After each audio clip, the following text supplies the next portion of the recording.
Blue ফেরি লায়লা এবং Prince Mamun পুনরায় একত্রিত হয়েছে, মানে একই ক্যামেরা তারা শেয়ার করছে।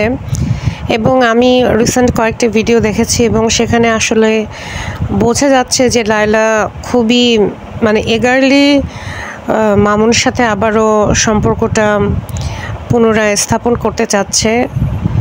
মামুনের লায়লার প্রতি সফট কর্নার আছে, বাট সে কিছুটা বিরক্ত এবং জোর করে করে এই রিলেশনে আছে এটাও বোঝা যাচ্ছে।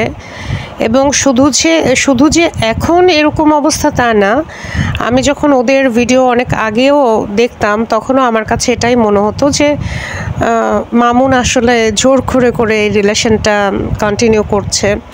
মামুন তার উদ্দেশ্য নিয়ে এসেছিল, সেটা ফিল আপ হয়েছে। এবং লায়লার যে ব্যাপারটা, তারও উদ্দেশ্য ছিল, কারণ লায়লা অনেক লোনলি এনেসে ভুগতেছিল এবং মামুন তাকে যে ব্যস্ত লাইফ দিয়েছে এবং বুড়া বয়সে এসে সে অবশেষে একটা এরকম এনজয়ফুল লাইফ পেয়েছে, বিনিময়ে সেও খরচ করেছে। খরচ বলতে কি, একটা মানুষের বাসায় থাকা, খাওয়া, রেগুলার খাবার, তারপরে গিফট দেওয়া, এইসব ব্যাপার করেছে। যাই হোক, মোট কথা হচ্ছে দুজনেরই উদ্দেশ্য ছিল দুজনের সাথে রিলেশন করার। এখন যখন কোনো উদ্দেশ্য নিয়ে আপনি কারোর সাথে রিলেশন করবেন, তখন ওই উদ্দেশ্য যদি সামহাও ফিল আপ হয়ে যায়, তখন অনেকে দেখা যায় ওখান থেকে বেরিয়ে আসে। আবার যদি উদ্দেশ্য ছাড়া দেখা যায় সত্যি সত্যি কেউ কারো প্রেমে পড়ে গেল, যে আসলে এখানে আমার কোনো উদ্দেশ্য নাই, ভালোবাসি আমি মানুষটাকে,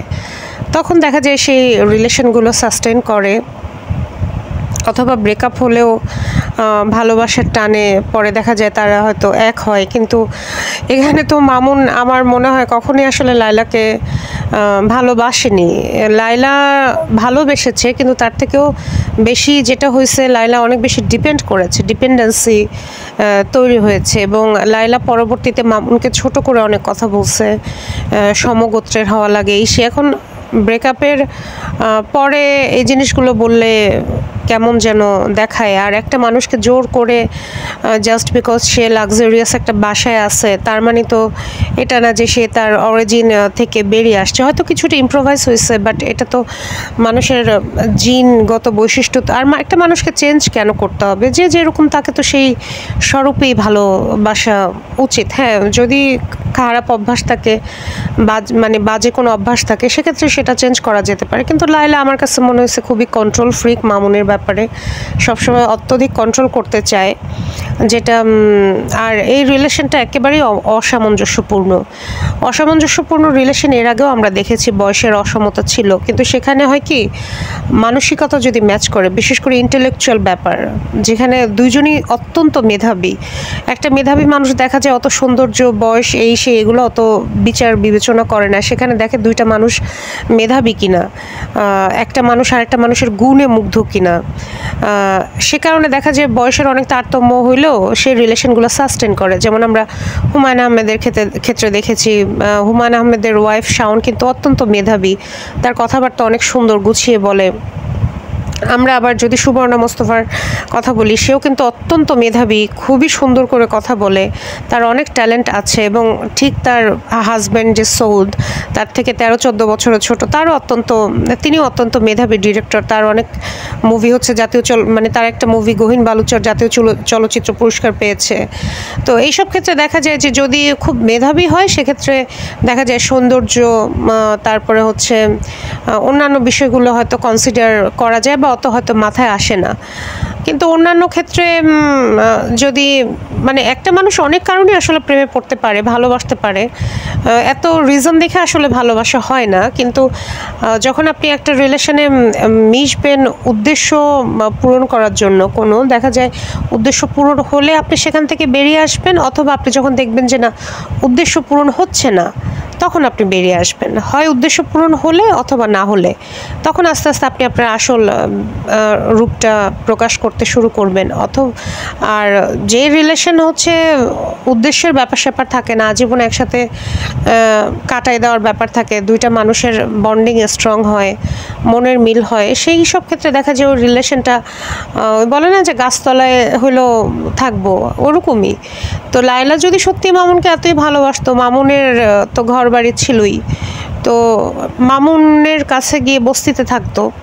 এখন লায়লা এদিকে তার চাকরিও ঠিক রেখেছে, আবার মামুন ঘরে বসে লায়লাকে ফ্রি এন্টারটেইন দিচ্ছে, মামুন লায়লাকে বিভিন্ন জায়গায় ঘুরাইতে নিয়ে যাচ্ছে, বিনিময়ে মামুনকে একটু খাওয়াইছে পড়াইছে, এটা নিয়ে খোটা দিচ্ছে।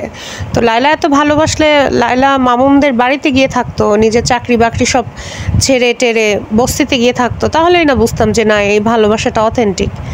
আবার মামুনও বলতো যে হ্যাঁ, আমার এই ফ্ল্যাটের দরকার নেই, চলো তুমি আমার বাড়িতে গিয়ে থাকবা বিয়ে শাদি করে।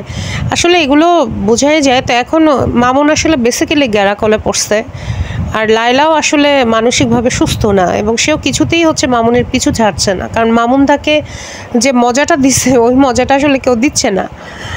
এখন এই মামুনের হাত মানে লায়লার হাত থেকে মামুন যে কীভাবে বাঁচবে এটা বোঝা যাচ্ছে না।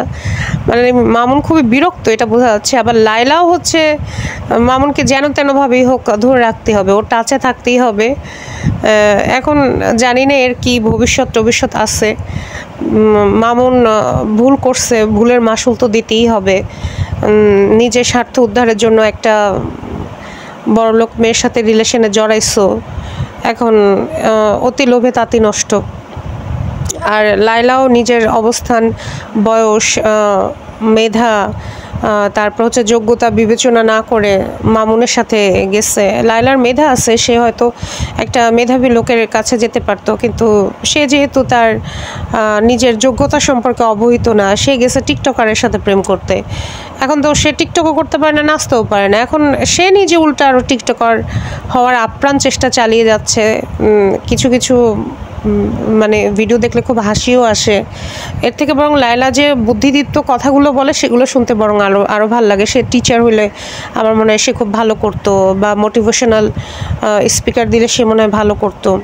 কিন্তু আসলে জোর করে এরকম মানে নিজের স্বকীয়তা বিসর্জন দিয়ে হয় না কিছু। যেমন আমি কিন্তু পার্সোনাল লাইফে খুবই দুষ্ট একটা মেয়ে, হ্যাঁ।